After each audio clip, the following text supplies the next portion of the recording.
Hi, welcome to this video. I'm actually playing a fellow YouTube streamer. Jim's Chess Channel is the name of the channel, or here the username J3Bennett. This is actually going to be a dual commentary match. So you can watch my commentary here at this video, and then you can hop over to his channel. I'll put a link for it somewhere, probably in the description or in an annotation bubble that will appear in this video. And then you can watch what he thought of the same position, same moves in real time. Always an interesting thing to see how both players are thinking about the game. So we're playing a 5-minute game with 5-second increment to give us a little time to talk about the position. And it took him a few minutes, probably he was explaining the opening principles here, why black doesn't take the pawn but instead plays d5. Right? Taking the pawn, I can push my own pawn and displace this knight. So here, this is a standard line in the Vienna opening, which I started with knight c3, and he'll take this pawn. And there's different ways for white to play here: queen e2, d3, right? With ideas of challenging this knight. I like to just develop and play knight f3. Right? Simple development can't be bad.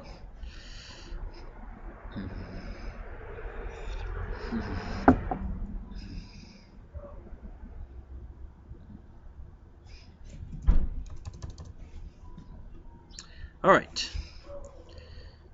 Should be interesting. Alright, challenging the pawn. This is an interesting way to play. So, kind of gives me a free hand at the moment. Don't want to allow him to play d4.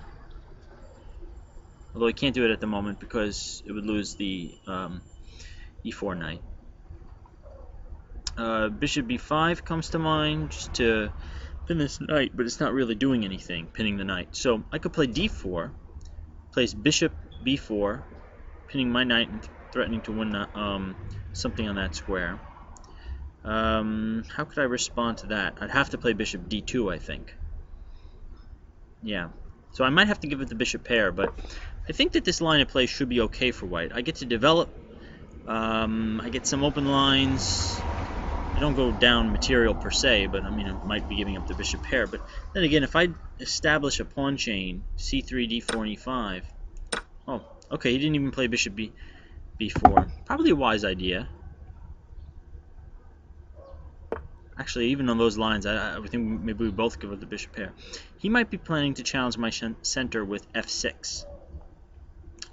Which, if he plays that, I don't think I can allow him to take on e5. I think I'm going to have to take and just say, and play what's essentially, well,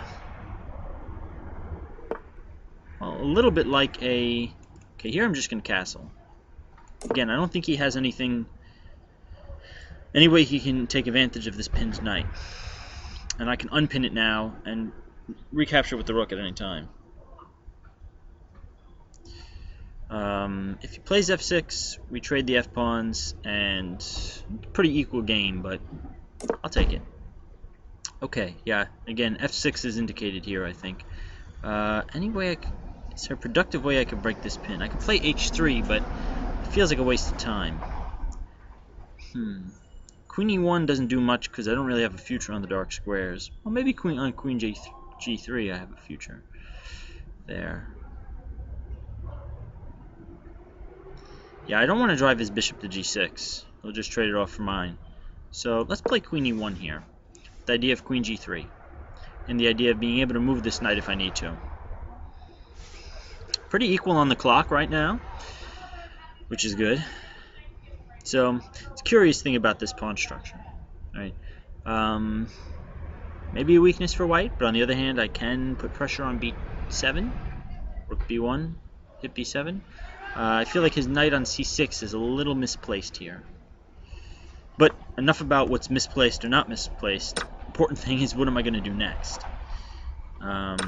Okay, he has the e file covered. Could play bishop a3, might be interesting.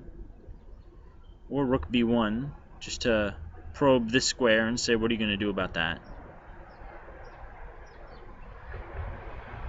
I have queen g3 whenever I want it.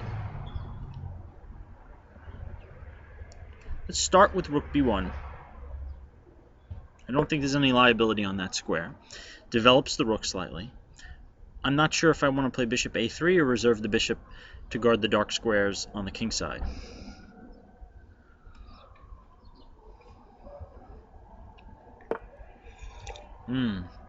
Interesting. Okay, so now maybe there's a weakness on c6 that I could exploit. No, maybe I can't exploit it, but that remains to be seen.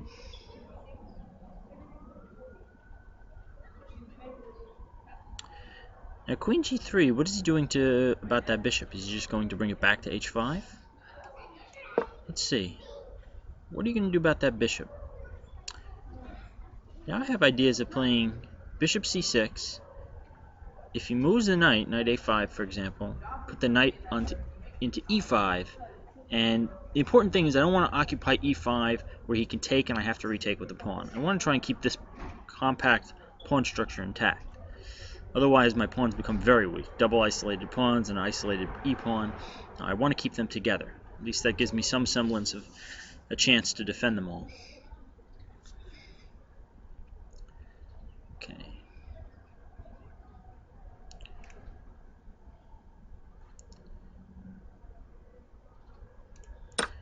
Alright, interesting. Decides to trade off that bishop. Can't take with the queen because then he has a discovering on d4. So that makes the decision easy. Gotta take with the rook.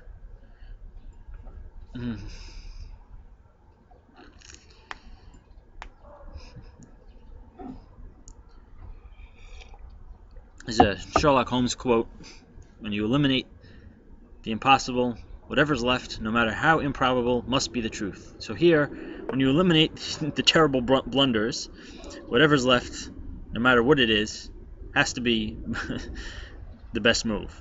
Okay, so bishop a3 is out. I could try and post the bishop somewhere else. I don't want to allow him to build up pressure on e1. Right now he can't get in there. But I feel like I might as well develop and play bishop d2. It seems slow, though. Would really love to be able to play bishop a3. Can I renew that threat with rook b3? Is that worth renewing? It might be. Let's try that. Then he'll probably play knight a5. This could get kind of messy. I don't mind giving up the exchange if it means I get some sort of cool pressure against this king. Knight a5, bishop a3, c5, take, knight takes, take on b... Oh, I can't take then because then that is hanging, isn't it? So maybe this was not a good idea. Well, here's the point. Knight a5, bishop a3, c5, I could always do something else. Okay, so now he's planning on coming down to e1. So maybe I'll drop the rook back to cover e1. But then whenever I play bishop a3, he'll have queen e3. So maybe that wasn't the hottest idea.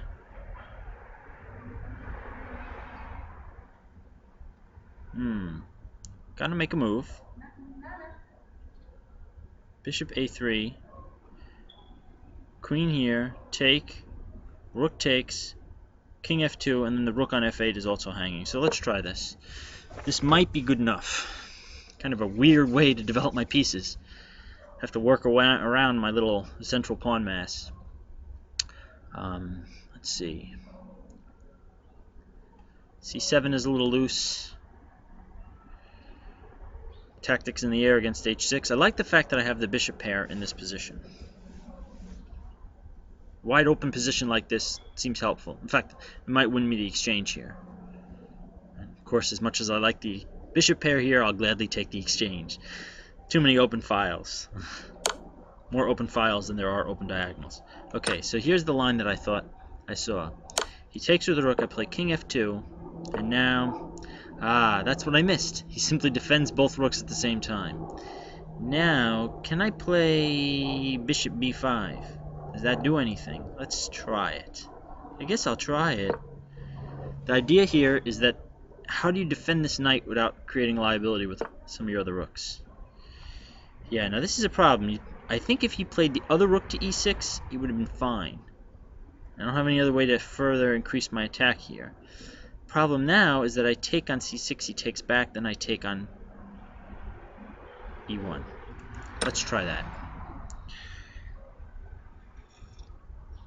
It's not the end of the world. I mean, well, I am up a rook, so that's kind of nice. But,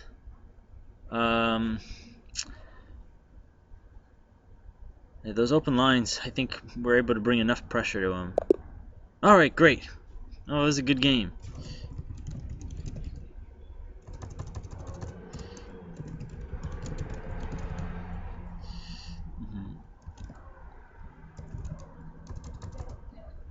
Alright. Well, I have to give a special thanks to Jim for agreeing to do this. This was a lot of fun. It was nice to score a win as well. And thank you for watching. Please subscribe, like the video, share it with your friends, you know, that whole bit. And after you've finished watching this video, I suggest you go over to Jim's channel. He has a really excellent channel, lots of videos, and he typically will do, you'll see the live game, he'll have a separate video with a post-mortem, which I, in particular, am looking forward to see his analysis of this game. Alright, thanks for watching. Bye.